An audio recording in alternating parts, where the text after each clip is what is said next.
Welcome back to the Graham Stephan Show. So usually I don't make videos like this one, but because we covered this in the past, it deserves a follow-up because it has been just one twist and turn after the other, and this entire story is absolutely nuts. So about almost a year ago now, producer Michael, who, by the way, has a great YouTube channel, he tours really expensive houses, he shows really expensive watches, but he toured the most expensive property in the entire world. It was this place atop the entire hill of Bel Air. It was 74,000 square feet. It had 21 bathrooms, 42 bedrooms. We'll bring you up to speed and show you the house very shortly because this house is so big that Michael had to tour it in 2 videos, and then the third video was an interview with the owner who, that's where I kind of stepped in because I felt the owner was a little bit, just talking and saying things that didn't quite make sense. He said that the house was going to, save the world, how he spent like 10 years of his life trying to build this house, and how it's cost so much money, and how it's going to be the best house in the entire world. And when you look at the house on the surface, I mean, it does look like a pretty crazy house. Let me show you some of this house right now so you can see what I'm talking about, because once you understand this house, you're going to understand all the drama that was about to ensue. And also, big thank you to Titan for sponsoring this video, but more on that later. Niall, who is the visionary behind this, he built this, and he is just an incredible guy, and he's going to show us around this house that no cameras have seen this house before in its entirety. Ever. Is that correct? That's right. So this is a world debut. Let's do it. Let's do it. Let me show you. Come on. Look at that. You're basically surrounded by an ocean as you walk up to your front door that is completely made of marble. So just right off the bat, there's no wood in this house. It's just, do you want marble or do you want more marble? Do you want marble in between your oceans? Do you want marble on the ceiling? No, you know what? We're going to put crystal on the ceiling. That's basically this house. Whoa! Guys, I have never been in this house before. This is the first time walking through the door. Adam has never been in this house before, and I don't even know what to say. Well, wait till we're done. Yes, it looks like a really high-end office building atop a residential area full of, nice houses, but I mean, there's nothing of this magnitude anywhere around where this one is located. It basically just takes the entire top of the mountain, slice it in half, and put a house on top. This foyer is a true foyer. It's like an art gallery when you first enter. This foyer is the size of most luxury mansions. Well, let me show you over here. That's the laugh of a rich man right there. That's when you know you have over $100 million. You could laugh like that. One thing you guys need to know, 10 years in the making, right? 10 years. December 2012 was when I first bought this land, and we've been pushing ever since. And this should have never been such a train wreck to begin with. And again, I'm going to show you guys just how big of a train wreck this has really become. But the fact that he started building this house at the very bottom of the market, the very bottom, 2012, you would think that this would be easy money. Just flip it, make as much profit as possible, because not only is he building this house, but the market's going up. The market's doubling like every 5 years at this point. The market is like almost quadrupled from where it has been back in 2011, 2012 when he locked this property in. And the guy still hasn't managed to make money on it. This office, you'll see every single wall in this office touches water, so it's like it's floating.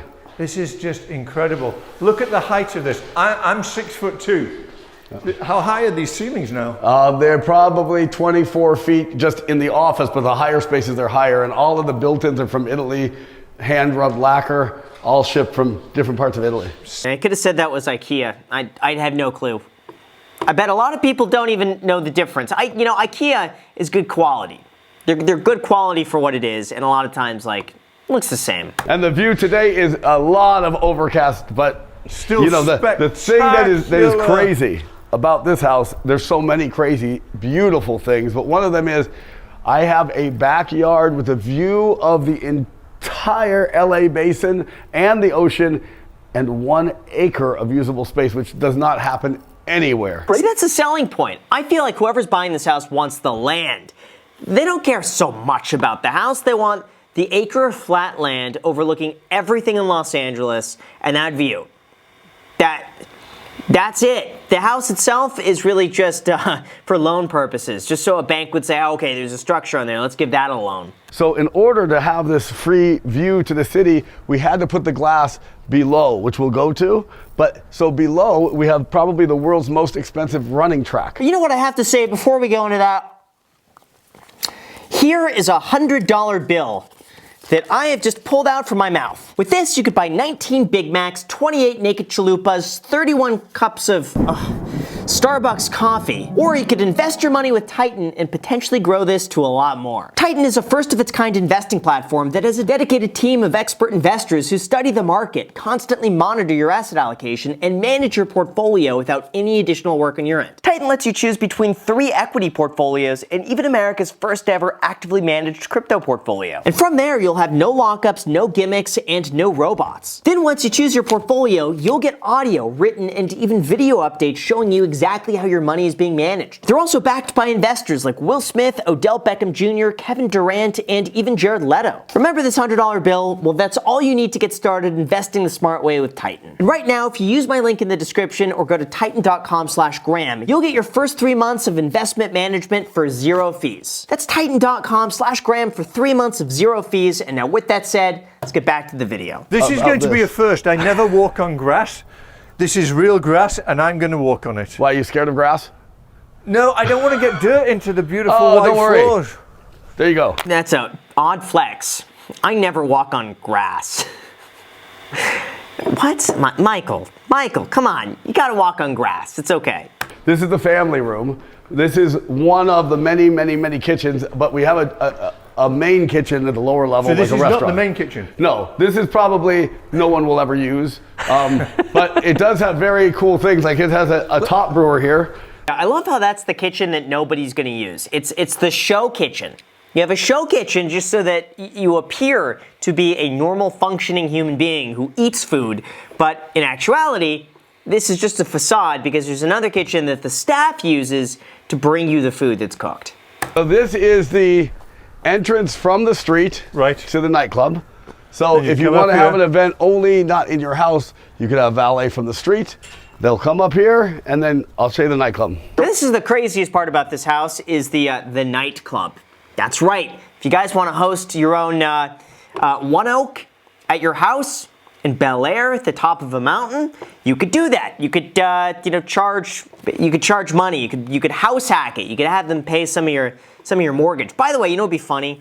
At $500 million, let's do a mortgage calculator really quickly, okay? Let's just see, just for fun, okay? Now let's just say you put $100 million down at a 30-year fixed, assuming, let's just say you get a 3.8% mortgage, your monthly payment is gonna be $1,863,000, okay? Now that's just the mortgage payment. But then you're gonna have property taxes. And let's just say this sold for $500 million, which it didn't, and I'm gonna get to that shortly. At $500 million, that's gonna be another $5 million a year in property tax. So that's another $416,000 a month. So that means between the mortgage and the property taxes, you're paying $2.3 million a month, not including insurance, not including maintenance, not including landscape. So let's just count in an extra $50,000 a month on that, okay? You're at $2,350,000 just as your base overhead cost with $100 million down. It's $3,250 every single hour just to own that house if it's sold for $500 million. There you go. That's nuts. That's crazy. So here's one of the... I recognize the color blue. This is in your other house, the same color. It's Here's gorgeous. one of the most technology forward televisions with you can see there's no bezel on it. It's just one piece. How's that possible? Because they come in little bricks and they get sucked together with air. And you can make it any size you want. See, look at this. You're basically buying your own sports arena, again, in your house. So now that you can see just a fraction of how crazy this house is, here's where the story starts taking a turn for the worse. After 10 years of building this house, the house was still not done. But meanwhile, Niall, the owner, was running out of money to pay some of his loans because Niall doesn't have $200 million in cash just to sink into a project and then eventually hope that he could get the money back. Instead, what Niall's doing is he's putting some of his own money down on the property, and then he's borrowing the rest from institutional investors, and then he's promising to pay them back in the future, all of their money plus an interest rate on top of that. But the investors say that they have not been getting their money. All of a sudden, Niall's been promising them, hey, I'm gonna get you the money, don't worry, the house is being finished up. But the investors say, Niall, you've taken 10 years on this, you're out of money, the house is not selling, what's going on? We need the money. So if you don't get us the money in the next few months, we're gonna have to take over the house and put it up on the market for sale. So Niall says, okay guys, how about this? We're gonna put it on the market for sale, but instead of asking for $500 million, we're gonna sell it really quick at $295 million. So they put it up on the market and then nothing. No one buys it. It just sits on the market. And the bank says, Niall, hey man, your property's not selling. When is it gonna sell? Niall says, any day now, we gotta wait, we gotta finish the house. But the bank says, you know what? Been another few months. You haven't gotten any offers on this house. Everyone knows about it. Everyone saw producer Michael's video on it. So if someone hasn't bought the house yet, we might have to take it over. So as far as I'm aware at this point, Niall tries to do his best to delay it. He wants to finish the house. He wants to sell it at the top price, but he owes them $180 million. So just imagine this. This guy spends 10 years of his life building this house while the market is soaring. It's going up in value. He's in at $180 million and no one buys the house. It's just too much money. No one's interested. Not only that, but I don't think he did the house any favors by doing these interviews and coming up with these wild stories. I think it got a lot of attention on the house, but not necessarily for the right reasons. This house really has the one thing going for it in that it's one of the best locations in Bel Air. It's one of the biggest properties in the area. It's got that wow factor. But besides just basically buying the equivalent of like a Gucci bag on top of Bel Air, it doesn't really have much else going for it, unfortunately. So what ended up happening is that it went back to the bank. And when a bank takes over a house, they don't want to go and just be like, oh, well, we own the one now, and that's cool.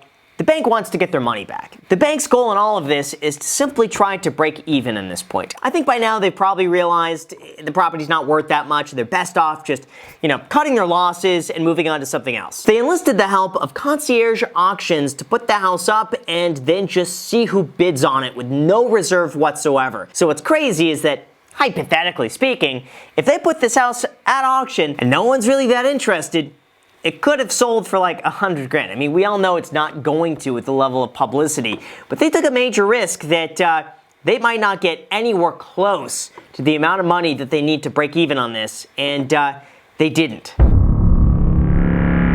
The biggest issue that I saw when they put this house up for auction is that the property currently doesn't have what's called the certificate of occupancy, which means the city of Los Angeles goes to inspect the house and they ensure that it's suitable for someone to actually go and move into. Now, until you have that certificate of occupancy, technically and legally, you can't move into the house. You can't get a mortgage on the house. There's a whole bunch of restrictions in terms of getting insurance and its use, and there's a whole bunch of can of worms. So not only does this not have a certificate, but it also still needs to be finished. So whatever buyer swoops in here, they still got to make sure it actually passes the city inspection, of which, might not. It might have some issues. It might need even more work to finally finish it. So whoever were to buy this house still takes a bit of a risk that they need to do the extra work themselves. Now, obviously, they could hire Niall to maybe finish it off for them, which I think might be a smart thing to do. Or it might take another 10 years, who knows. But anyway, the lenders came on record to say that all the stakeholders are very aligned that the right thing to do is to get the property sold quickly and efficiently. The auction is going to produce the highest and best price for the property. It's a one-of-a-kind, which is why it's perfectly suited for auction, frankly. Now, concierge auctions is no stranger to these types of properties. It's not like putting the market up at like eBay and then just hoping for the best. They vet every buyer very seriously, and a few of their prior auctions include a 30,000 square foot French-inspired chateau in Florida, which was listed for $159 million, and then sold for $42 million, or a Beverly Hills estate that had a $165 million asking price and sold at auction for $51 million. So there seems to be a trend out here of people asking exorbitant prices for real estate and then selling them at a third of their value a little bit later. Well, in this case, it's somewhat similar. Even though the property was initially listed for $500 million and then $295 million, at auction it sold for $141 million to the founder of Fashion Nova. For reference, by the way, that is $40 million less than it cost to build the home. So this guy is literally buying everything cheaper than it cost someone to make over 10 years. So you gotta think, for Niall, spending 10 years of your life and $180 million only to sell it 10 years later after the market goes up, inflation goes up, everything goes up, for $141 million is bad. That's not good. The issue where I think he went wrong is that, number one, he took way too long to finish the property. Ideally, if you're buying a property like this, 2012, you want to be done with it within probably about 4 to 5 years, maximum. That's how long a lot of these really high-end expensive homes tend to take to build. They're not like a quick fix and flip or a quick new construction from the Toll Brothers that they could finish that in like 12 months. Property like this, it's very custom, it's very intricate to do, that takes a lot of planning, probably about 4 to 5 years. So this should have sold back in 2016, maybe the latest 2017, but even then, that would probably be a little bit too much. The other thing is that the guy just overbuilt on everything. He just did everything unnecessarily to build the biggest house with a whole bunch of, in my opinion, somewhat useless features that are cool to think about. It's more like he did this as a showcase to demonstrate what he's able to do as a builder versus thinking, what would a buyer want? Would a buyer be interested in this? The chances are no. I also think that he should have built this house to really target a price point of under probably $130 million. Realistically, that's what you could probably get for something in this area, while really maximizing the strengths of the lot, which is an incredible view and a lot of land. This guy honestly could have made more money just buying the land, doing nothing, and then selling it 5 years later. Think of that for a second. He could have made more money doing nothing. He lost money just the fact that he started work on this thing, which is absolutely horrible. But I believe, had he built a nice, like a more modest house, a 30,000 square foot house that was just nice, nothing too crazy, but something that, a $70 million buyer could go and afford. You want to appeal to not the 10 people in the world who would buy something like this, but you want to appeal to the, 10,000 people in the world who might be able to afford something. That's in my opinion, and that's where he went wrong. As far as the buyer of this house, I do have to say, he probably walked away with a decent deal. I mean, $141 million, it's a lot. But when you consider that it's probably great marketing for him, he could probably use a decent chunk of the house as a write-off. I mean, imagine the events that he could throw for Fashion Nova at the biggest house in the world. So I think from his perspective, he saw this as probably a marketing play. It's probably really good for branding. He's able to utilize this house a lot as not a place really to go and live in, but instead as a place to bring people, to bring clients, to expand his business. And I think from that perspective, probably got a good deal on it. And in the end, he's going to end up making more money on it, unfortunately, than Niall did, who built the house in the first place. So with that said, you guys, thank you so much for watching. Also, make sure to subscribe, hit the like button, feel free to add me on Instagram. Thank you so much for watching, and until next time.